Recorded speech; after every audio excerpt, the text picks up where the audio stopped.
లూకాసు వార్త 19వ అధ్యాయము 10వ వాక్యము.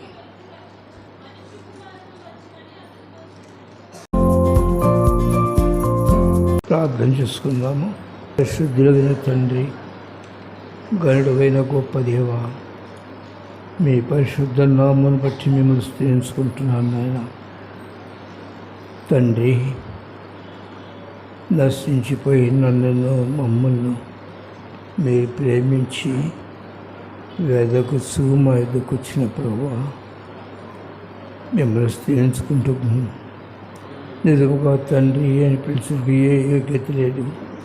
ఎక్కడో ప్రభువా లోకంలో కంపు గుడుచుకుని నన్ను నరక ద్వారము సమీపంగా వెళ్ళి నన్ను మమ్మల్ని మీరు ప్రేమించి ప్రభువా, మీ ప్రాణం ఇచ్చి మమ్మల్ని కొన్న దేవా, మీ ఆశీస్సులు మాకు అనుగ్రహించమని క్రీస్తు వారి దివ్యనములు ప్రార్థన చేస్తున్నాను తండ్రి.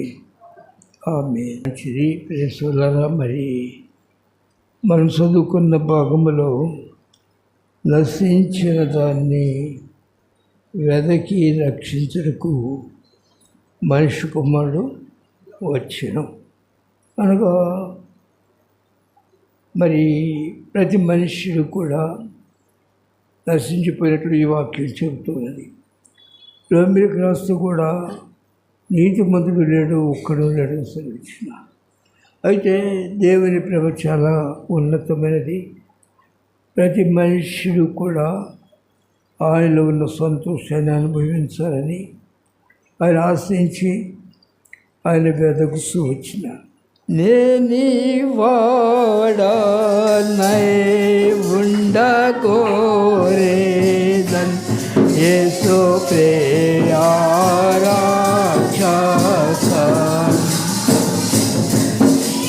తుపో ప్రేమానుగాచేతిన్ దోచేసు మీదాయి నన్ను చేసు చేసు చేసు దయపడవాకు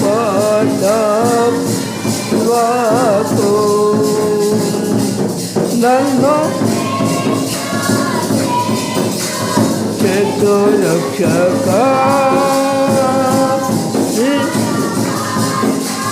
రక్షకు. మంచిది ప్రేసలరా, మంచిగా పాడుతున్నారు. మరి గాయపడి ప్రక్కకి వెళ్ళడానికి మరి ఎంతమంది ఇష్టపడతారో నాకు తెలియదు. పాటైతే పాడేసాము.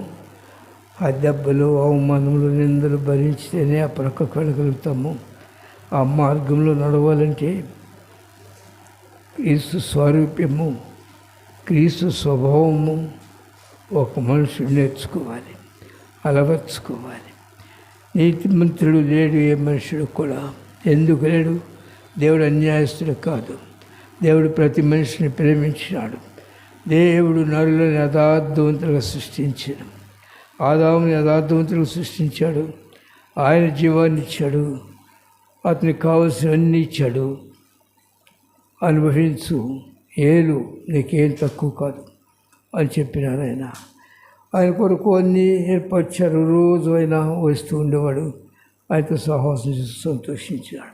కనుక దేవుడు ఎవరిని కూడా త్రోసివేయలేదు.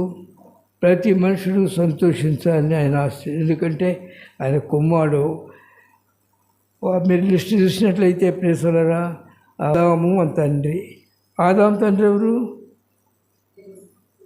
ఆదాము తండ్రి దేవుడు. అవును కదా, అది వాక్యమే కదా దేవుడు.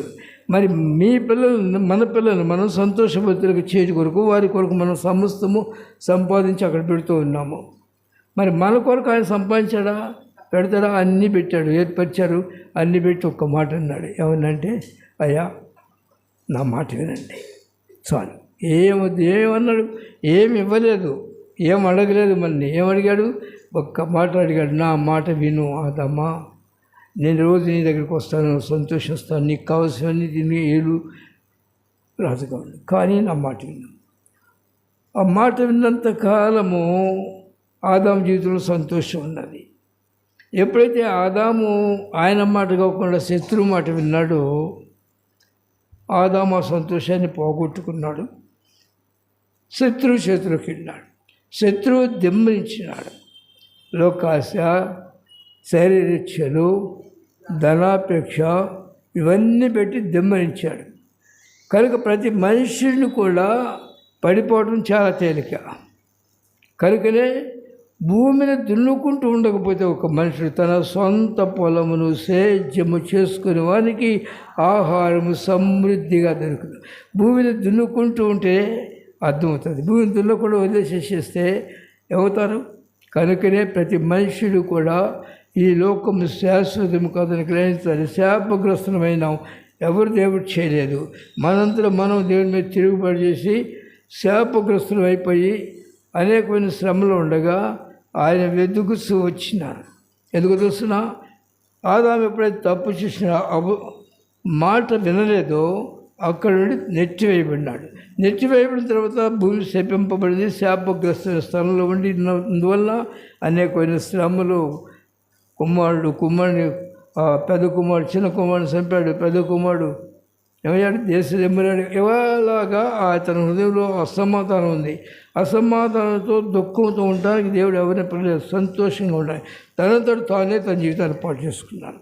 ప్రతి మనుష్యుడు కూడా దేవుడు ఎవరిని శపించడు, కానీ ప్రతి మనుషుడు తను తాను దేవుని దూరం అయిపోయి దేవుని మాట వినక శాపగ్రస్తులు అవుతున్నాడు, శ్రమల పాలైనాడు.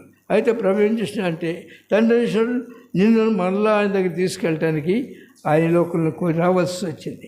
ఈ లోకంలోకి వచ్చిన తర్వాత ఈ లోకంలోకి రాకమునిపే ఏం చేసాడు తెలుసునా? దారి తొలగిన ప్రజలను సంతోషపరచడం కొరకు, బానిసత్వంలో ఉన్న వారిని విడుదల చేయడం కొరకు తను మోషే అనేటువంటి ప్రవక్త ఈ లోకంలో పంపించాడు. మోషే ద్వారా అద్భుత కార్యాలు జరిగించినాడు. ఎర్ర సముద్రంలో పాయలు చేయక మునుపు ఐగుప్తులో ఎన్నో తెగుళ్ళు వచ్చినాయి, కానీ ఇశ్రాయేలు పాళెంలోనికి తెగులు రాలేదు. నిజ క్రైస్తవుని జీవితంలో నిత్యము సంతోషమే, కానీ శాపగ్రస్తం అనేది ఉండడానికి అవకాశం లేదు. అతను దేవుని వైపు ఎప్పుడైతే మనసు పెడతాడో అతను దేవుడు ఎప్పుడు విడిచిపెట్టాడు. కనుక ఈ వారిని బయట తీసుకొచ్చిన తర్వాత ప్రేసలరా వారి జీవితాల్లో బయటకు వచ్చినారు. కార్యములు చూసి బయటకు వచ్చినారు. గుర్తుపెట్టిన కార్యములను చూసి దేవుని కార్యములు బయటకు వచ్చినారు. బయటకు వచ్చిన తర్వాత శత్రువు వెనుకున్నాడు. ముందు సముద్రం వచ్చింది. దేవుడు నేను ఉన్నాను, భయపడవద్దని ఎర్ర సముద్రం పాయలు చేసినాడు. ఎర్ర సముద్రం పాయలు చేసిన తర్వాత ఆవుల వడ్డీకి వెళ్ళినారు. తరుముతున్న ఐగుప్తీయులు మరణించినారు. అయితే అప్పుడు వారు పాడుకున్నారు, దేవుడు గొప్పవాడని పాడారు. యెహోవాను గానము చేసెదను, మన రక్షకుడాయని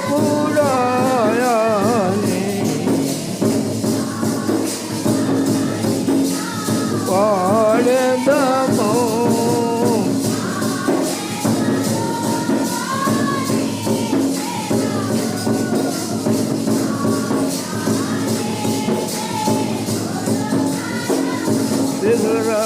కార్యం చూడగానే వారికి సంతోషం వచ్చింది. ఎర్ర సముద్రంలోంచి నడిచి సంతోషం వచ్చింది కనుక పాటు పాడారు.